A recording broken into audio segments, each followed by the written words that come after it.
Welcome back. Well, you say you're going to make education and health your key priority. I was reading up on some of the comments, but I'm just wondering, why education first? Because, I mean, last year, 2017, when the government presented the 345 billion naira budget to the House, they made education get 23%. That's a lion's share of that budget. So they're paying attention to education already. Well, what's on ground? You need to go there and see for yourself. And it's not peculiar to Ogun State. It's actually all over the country. If you look at what Theresa May said when she came into the country recently, she said, our people are some of the poorest in the world. I tell you, I am a part of the system and I know what's going on. I own a school myself.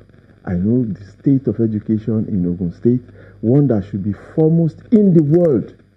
Not even in Nigeria, in the world. If you know the depth of the history of that state, the culture of the people, the capacity that they have, Ogun State should not rank amongst one of the best. It should be one of the best in the world. If we had followed the trajectory that Chief Obafemi Awolowo started with, if we had followed that trajectory, we would be way out there, ahead of everybody else.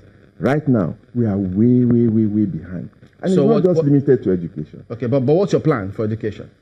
Well, let me tell you, it is health first.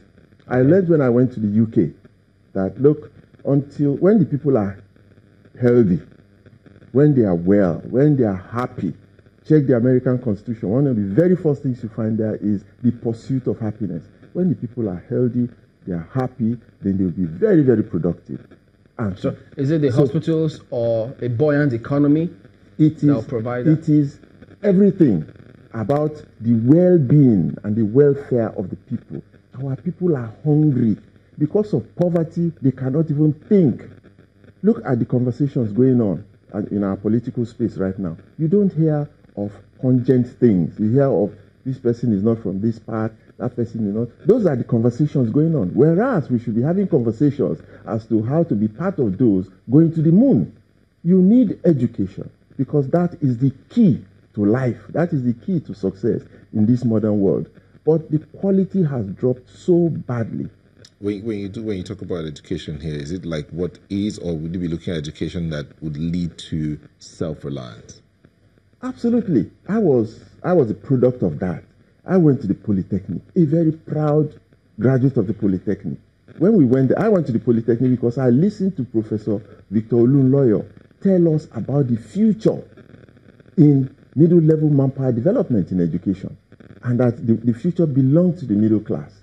And that's why the polytechnics were created. Now they are going to even remove the polytechnics because they don't even understand what the polytechnics were set up to do, to create people who will be self-reliant, who could go out and do things themselves. In this kind of an environment, that's what you really need. But see polytechnic graduates, rather than do what they are supposed to do, they are struggling to be equated with university graduates. There is a warpedness about this whole process of education in this country. We have turned it into something else. So we need to refocus. So what would you practically do? I will go and adopt. I have read Chief Obafemi Awolowo's philosophy. I have read his program for education. It is there. If you go to Dawn Commission in Ibadan now, if you look at the program for education that was designed by some of the best intellectuals in this country, in Yoruba land, put together into a document that covers every sector. Look at the educational sector. Just adopt it. And in 4 years, you will not believe what will happen to education in this country. Ogun State will be an example for the rest of the country. I tell you, without going into the details, because this is not where we can go into the details, but I tell you, the blueprint is there for how to transform education from where we are now to catch up with the rest of the world. Go to Dawn Commission in Ibadan. You will find it there. What about health? I went to Britain recently, and to my shock, I discovered that health is number one in their entire budgetary allocation.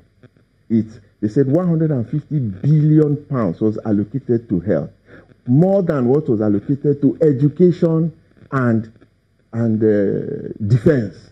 And then I took a particular interest. Why would that be?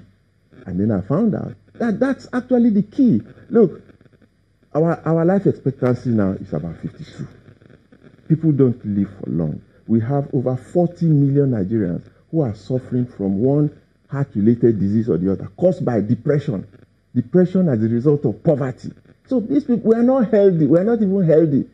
We are not going to school. The schools we are going to are not preparing us for a life of productivity. And everything is just topsy-turvy. So what we need to do is to make sure our people are healthy. Their welfare. That's why I'm on the same page with Labour on this issue. On the same page. You have to take care of the people. Let's refocus on our people. Develop their capacity to be able to compete and to produce.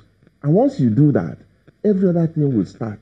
Will be on that trajectory. Does this health plan of yours include health insurance? Health insurance, absolutely. Health insurance. And you see, I can go on this program. Let me tell you my own formula. It's going to be a project-driven program. Because by 2030, this is just an example. 2030, I want Nigeria to host the World Cup. You know, we're going back to football, along with 3 or 4 other African countries. If I become governor, when I become governor.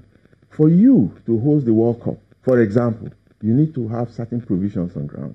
That will be the fastest development project in the whole world. When you do that in Nigeria, you are talking of hospitals, first-class hospitals, you are talking of first-class roads, you are talking of security, first class, you are talking of, you develop everything in the process. A 7-year process development plan. So, I am going to make Ogun State, one city in Ogun State, a venue for the World Cup, an 11-year development plan, because it's in 2030, Africa will host it, Nigeria will host it, and to provide for that venue in Ogun State, you will see that Ogun State will undergo the fastest development you can ever imagine, including health. Does that imply that you take all your medical dealings and all, for you personally, within the state, if you become governor? Absolutely. From day one, I would remain in Ogun State and make the provisions. I have seen the damage that has been done there. Just go there. Don't have anything more than malaria. And it's not just Ogun State. Anything that is more serious than malaria, you are almost dead. That's the situation that we have there now. But you're going with Zenith Labour Party, little known party, no pun intended. Why that? If I had gone with any of the major parties, I would have been dead by now. I wouldn't even qualify. I wouldn't even get to qualify as a candidate of those parties because of what happens in those parties. You can see there's crisis in all the parties. And I went and consulted. I'm not a stupid person. I went and consulted. How can I get to even compete? And then I found out that you had to go to what Chief Obafemi said, told me I should do. Go to a party that does not contain all the baggage and garbage that you want to get away from. Go to a new place. Assemble your own team. Don't look at the existing structures that have brought all of us to where we are now, that we shouldn't be.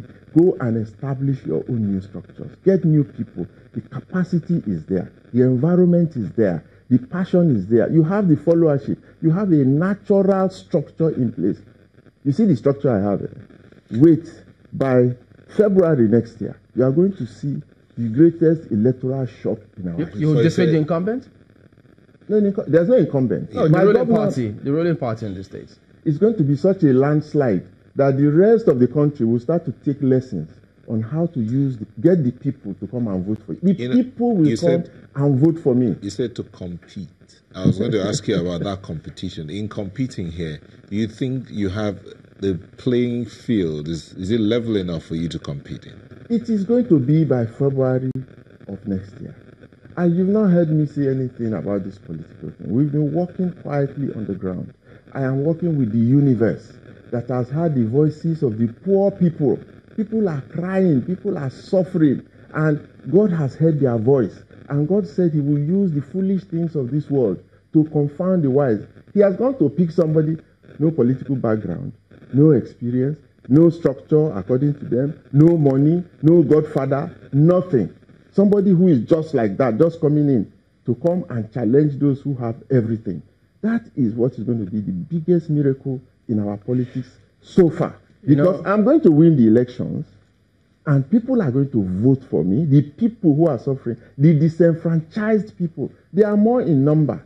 And we are going to get them to vote for me. And we will use Ogun State as the starting point for a new revolution in politics in this country. You know, I've got to give it to politicians. I don't know what they drink, what they get in there. They're incurable, incredible optimists, whenever they get into politics.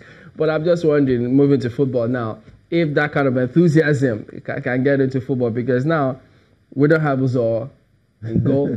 We don't have a Johnny Gallo. He's out through injury. We don't have Ndidi in the center. And this saying, look, wait a minute. We may not be as strong a team to face Bafana. Well, then you don't know the typical Nigerian spirit. When their back is against the wall and people think this is impossible and you challenge them, that's when they go out and they perform their miracles. Look at what happened in Daman. You recall the miracle of Daman. Look at what happened during the Atlanta Olympics. We are in that situation now. The South Africans have come home tonight. They beat us. They beat us here in Nigeria. I can tell you that we are going to revenge in South Africa. Just because they beat us here. It'll be a tough one. It's going to be tough. The match is not going to be easy. But I can tell you that the Nigerian spirit is such that when you think they cannot do anything, that's when they go out and do something. That is the situation now. We are depleted in number in terms of quality, but we have a young team that has the typical Nigerian spirit and passion, and they are going to go there and fight, and I believe we're going to defeat them. Do you see us making history? I mean, we're playing 2 games on that day in Ghana and in South Africa. Do you see us making history? You know, we dominate the African women's football thing. We have been very, very dominant in that. Our girls are doing very well. We have some of the best players in the world, 2 of them. And that is going to be a walkover. Okay. Well, anchor at that point, Mr. Segun Odegbami is the governorship candidate of Zenith Labour Party. Thank you for coming on today, and we wish you all the best. Thank you very much. All right. We're back in a moment. Stay with us.